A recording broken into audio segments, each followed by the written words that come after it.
Greetings everyone. This video is in response to the lady that migrated to the USA since October of last year and has now said that this is the biggest mistake she's ever made.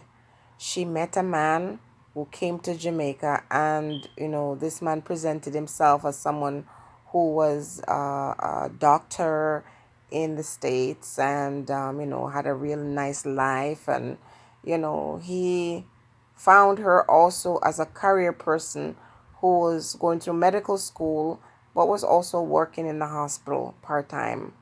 And so she had this bright future ahead of her, and this gentleman came and romanced her and offered her a better life.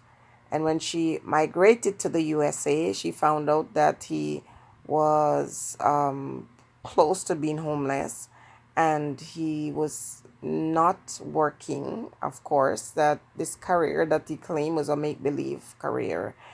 And now she said her life is in shambles and she's too ashamed to move back to Jamaica. And so the relationship has gone downhill because she's now living in a roach infested apartment building, and can barely make ends meet and too embarrassed. Now, I think that is the gist of it all, and I'm not going to go into any more detail.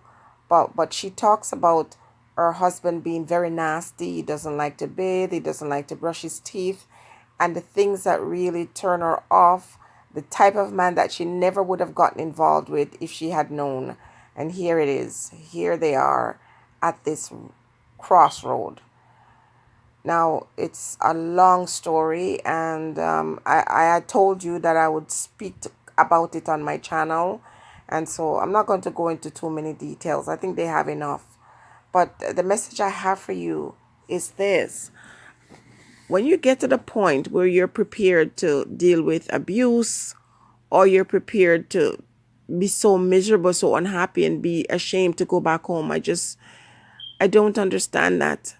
I do understand on one hand, but at the same time, I'm thinking at your age, and I know you're still very young, at 32 years old, you're still very young, but you don't want to throw away your life and stay in misery because you're afraid of what people are going to say.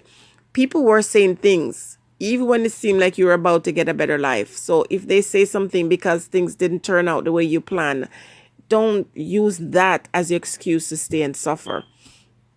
Now, I want to say this also, women, with your jobs or your opportunities, or you're doing very well. And men too, this goes for men. You're doing fine all by yourself, but the prospect of going overseas, and it's not necessarily for a better life, because you said that you had a great life. You had your own home. You sold your house to move to the States. And so things were not that bad for you. And you gave that up, and you said you gave that up for love. But when you went and found out that a lot of what you were told, you were deceived. You found out that your husband had 6 kids and he never mentioned any of them.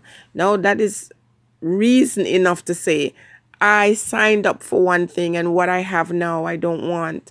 Now, I don't want you all to bash this lady, because she said that even when she went there and found out that, the things he said about his social standing and his career was not true, she was willing to work things through. But the hygiene problems that he has is something she cannot live with. It is so bad that even in their intimate moments, she have to like psych up herself to get into that action. And I have to say that a lot of women are going through this, not just women who get sponsored by their husband, and men too. People tend to put out the best attitude or show the best circumstances when they go to Jamaica on a visit. For the average person will go shopping and get brand new things to go home and to impress somebody. And so people see the shiny, brand new things and they assume that foreign is wonderful. But it's not. You have access to the internet, but you're not listening to the ones who are telling you that foreign is not a bed of rose. And if people overseas sometimes tell you, stay in your job, you start thinking they're bad mind and that they don't want the best for you. And of course, when the man comes out and, he opens his wallet and, money he probably saved for a whole year to come to Jamaica, women stop falling for men who are opening their wallet to show you how much money they have. The average person who's very wealthy will not do that. The average man who wants a good wife and doesn't want someone to be in love with them or to, attach themselves to them for material possession or, for money will not use money to lure you. Now, we know that there are wealthy men who don't mind being with a woman who is from a lower socioeconomic situation, and he'll tell her that, don't worry, I'll take care of you. I know those men are out there, but the average man who works really hard doesn't want a gold digger. He wants someone who's going to build with him, or if he already know he's established, he wants a woman who's going to love him for himself.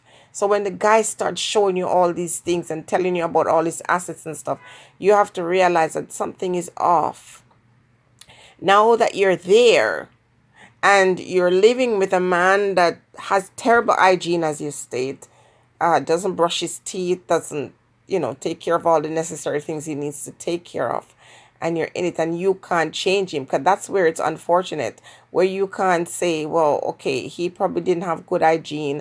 Now I'm his wife, I'm going to take care of him. He does not want that.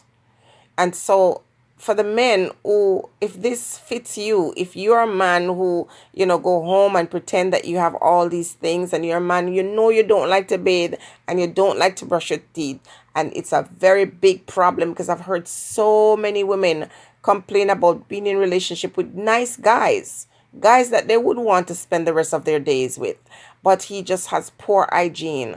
I'm going to say to you that, listen to your partner. Don't be offended. It's better for your wife to tell you that, there's a problem here. Let's fix this, because that's very embarrassing for her. And it should be embarrassing for her, for you also.